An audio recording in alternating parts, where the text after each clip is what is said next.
everybody, this is Praxis, and today I'm on site doing more of these posts over here to your left. You can see I've got the center board for each of the posts on the south side of the shed wall, and right now I'm working on the boards that are going to be the centers of the north side posts. I'm still using this tongue and groove board, which means I'm ripping the tongues and the grooves off using the table saw.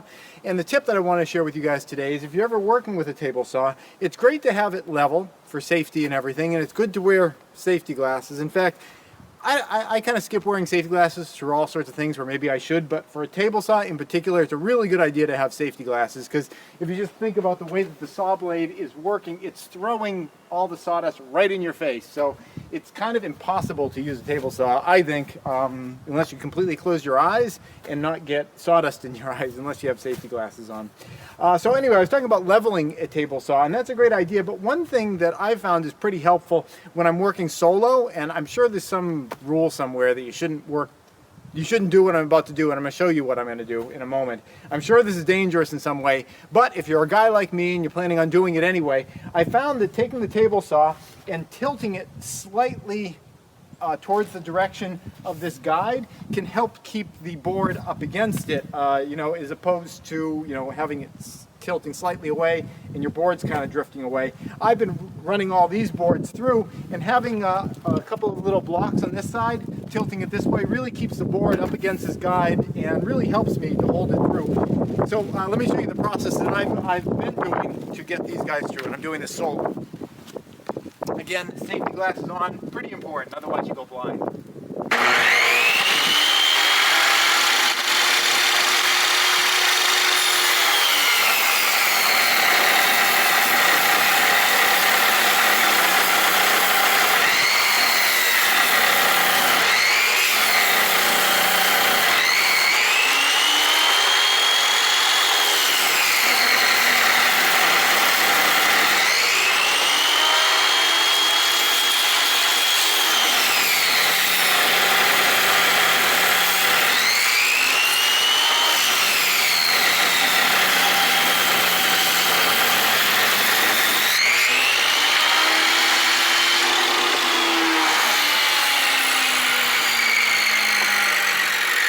So as you can see, when you're working solo, you kind of have to feed from one side, and then when it gets about partway through, you got to run to the other side and change from pushing it through to pulling it through. Again, I'm sure that there's some rule written somewhere where that's really dangerous and you shouldn't do that, but again, if you're a guy like me, it's going to happen. So if you do something like that, it's helpful to tilt the table saw a little bit toward the guide, and that way the board's not kind of drifting away when you're way back here and it's kind of hard to control it. That's it. Thanks for watching.